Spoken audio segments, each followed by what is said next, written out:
Howdy and welcome to the Mighty Mighty Chuck channel. I'm Chuck.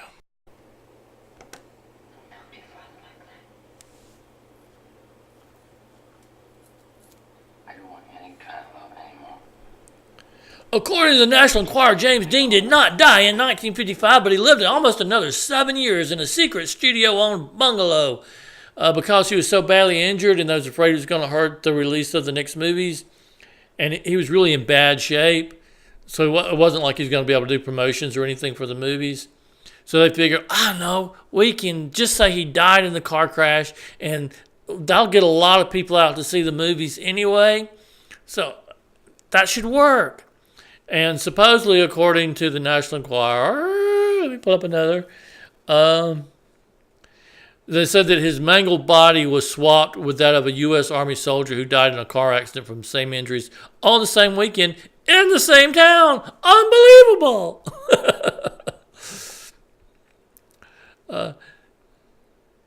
I say that Dean had two unreleased films at the time, Rebel Without a Cause and Giant. And if the public saw Dean's face twisted and scarred, those films would have died on the vine. So much money was at stake. In other words, a dead celebrity is worth more than an injured celebrity. You know, if you're injured, oh, yuck. But now if you're dead, oh, I'm so sad. That's part of gay culture. No, I shouldn't say that, should I? Of course, you know, there's another conspiracy theory out there, another conspiracy theory about the death of James Dean, and that is that he was not driving the car. No! According to this conspiracy theory, he was not driving the car. The mechanic was driving the car. James Dean was sitting there in the passenger seat just knitting away. And he was talking about how nice it would be to settle down with Eartha Kitt and Paul Newman. It'd be such a wonderful life to be able to settle down with them. And the mechanic was sitting there and he was listening and settled down with Paul Newman and Eartha Kitt. What the? Oh my God! Pow! And the mechanic crashed right into Donald Turnipseed's coupe. Oh no! It was tragic. Okay, back to the National Enquirer story. Okay, the soldier who died on the same day as James Dean, the soldier's name was Bobby Joe Plant. And at one point, both James Dean and Bobby Joe Plant, their bodies were at the same mortuary, and they were embalmed at the same time. Now, the National Enquirer was saying that the soldier's body was used in the funeral for James Dean. Okay, that would mean that the soldier had his own funeral, so that would mean that the soldier was basically buried twice. He was buried once as himself, and he was buried as James Dean. Is that feasible? I'm really not sure. Now, a 15-year-old kid did swear that James Dean was in the passenger seat. Now, the mechanic had been ejected out of the car, so there was no witness to him being in the driver's seat as far as at the crash scene. As far as the people that had seen them speeding down the road leading up to the crash, I'm not sure how those people identified the driver and the passenger. I do know at the inquest they dismissed what the 15-year-old Mr. Dooley was saying, and they stuck with the story that James Dean was driving and James Dean was responsible for the accident. Now, understand James Dean was saying things in interviews that the movie studios probably didn't like. There's a reason that we think that James Dean was bisexual. It's because of things that he said. And also there are reports that James Dean was not exactly popular on the different movie sets. He was not, after he died, oh, we love him. But before he died, he wasn't necessarily loved on those movie sets. And what's more, we know that because of his sexual proclivities, he probably knew things on different people. Now, understand that time period was different than it is today. It was one thing for things to be rumored about people. It was one thing for people to think that Liberace was gay or think that Rock Hudson was gay. People thought that, but it was different than knowing that. thinking that was different from knowing that. That may sound complicated, convoluted, stupid, but there was a difference. There was a difference between thinking someone was something and knowing someone was something. And understand, James Dean, because of his sexual proclivity, he knew. He didn't just think, he knew.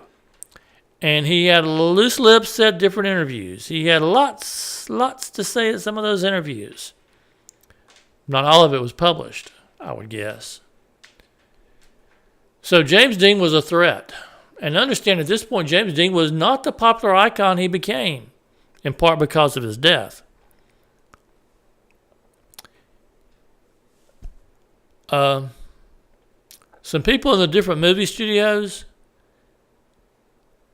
regardless of how much money they had invested in James Dean, they may have wanted him dead. Now, when you start researching these kind of stories, you will find that there's a lot of information and misinformation.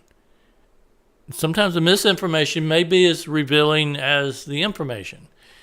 And understand, James Dean was a celebrity when he died, and it was in the interest of the movie studios to hype his popularity. So when you start researching how many people attended his funeral, you'll come up with numbers from 600 to 3,000. Oh, it was the biggest funeral in this town ever. You know, that kind of thing. How many people actually attended his funeral? I'm not sure.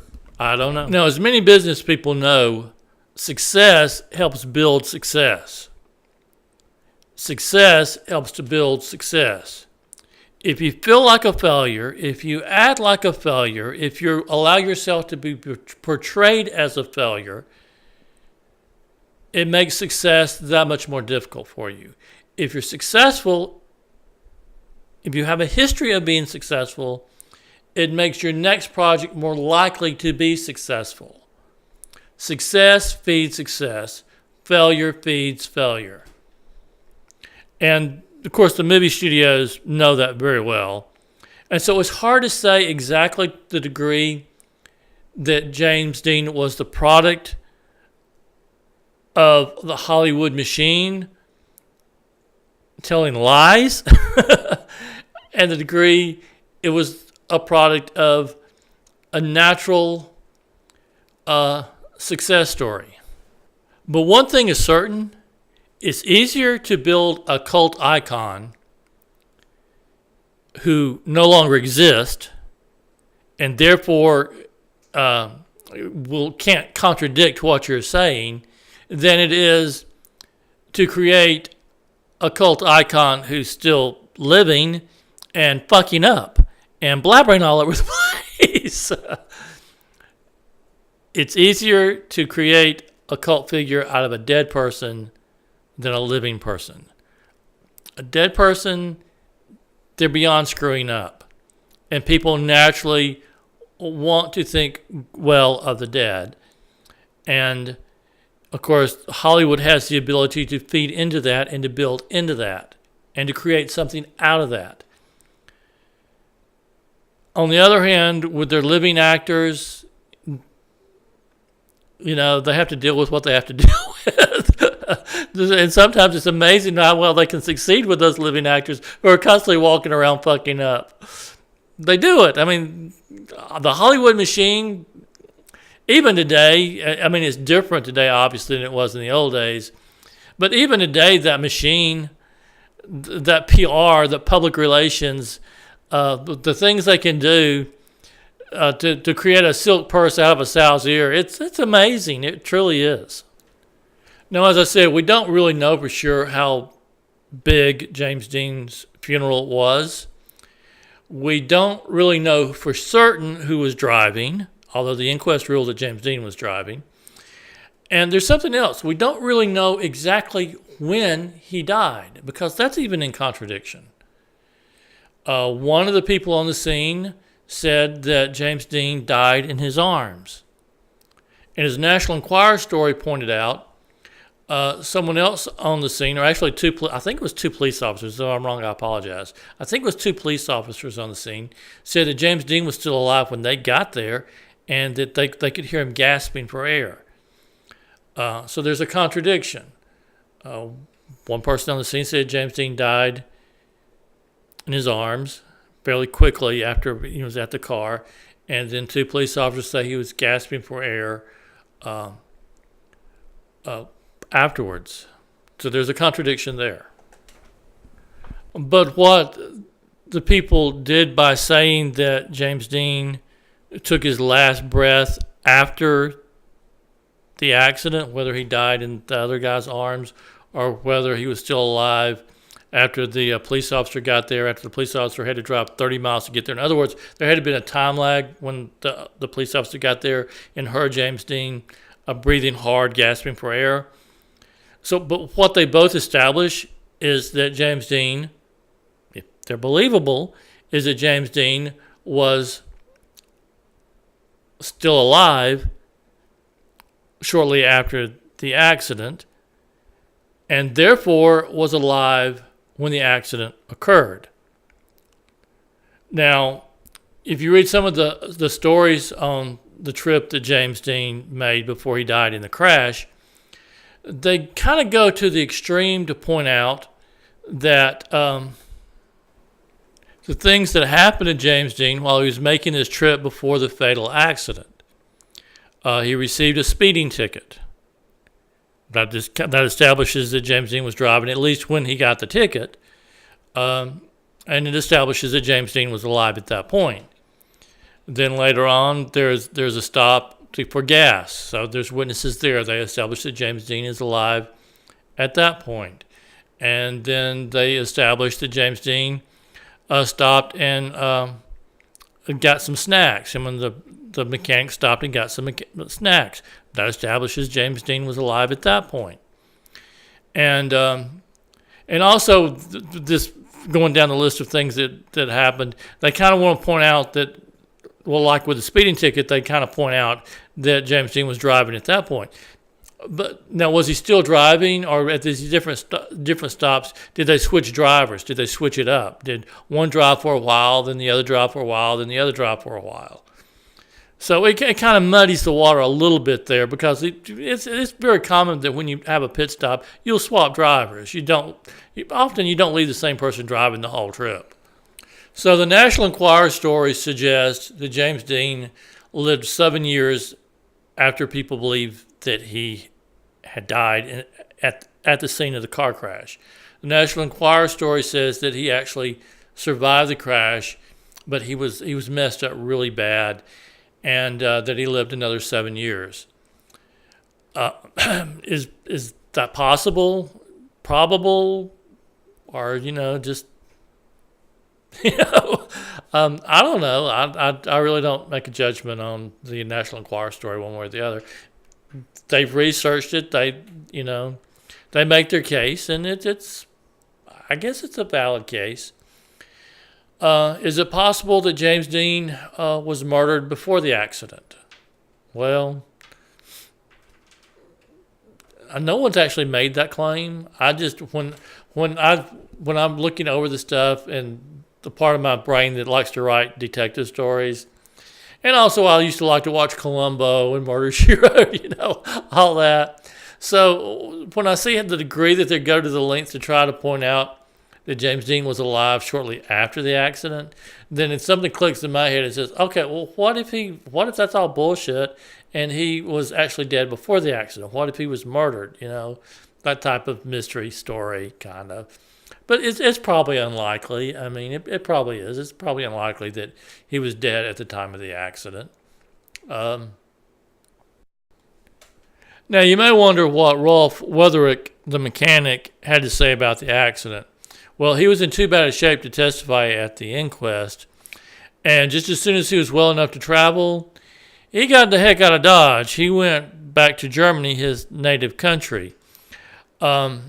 It should be noted that he was ejected from the car, and he was found at the driver's door. And James Dean was found in the passenger seat. But some tests that some of the different people have done through the years, they show the way the car rotated around, and they suggest that it's entirely possible that Wetherick ejected from the passenger door, but the way the car was spinning, that he ended up at the driver's door. They suggest that's entirely possible. But he never stated who was driving the car, as far as I know. He never stated who was driving. His wanting to get the heck out of the country, that indicates that he was there was something he did not want to testify about. He did not want to answer in interviews. There was something he simply did not want to say. It was a terrible event, and that may just be the reason. It was a terrible event. But the way he left the country was kind of suspicious. Not hugely suspicious, but kind of suspicious.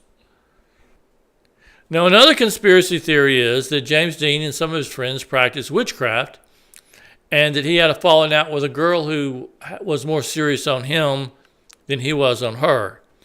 And the story goes that she put a curse on him, or a curse on the car. And the legend, the urban legend is, and some of it may be based up on things that really happened, with the transmission supposedly was in a car that was in a crash. The Dean engine was supposedly in a car that crashed. The car supposedly rolled off the back of a truck that was hauling it, and it broke a mechanic's legs.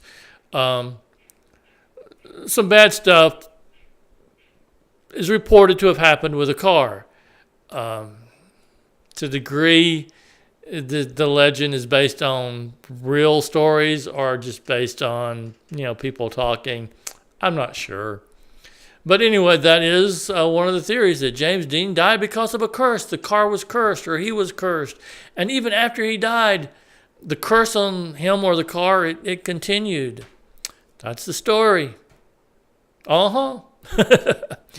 Thanks for listening and watching. Hope you enjoyed. Thank you.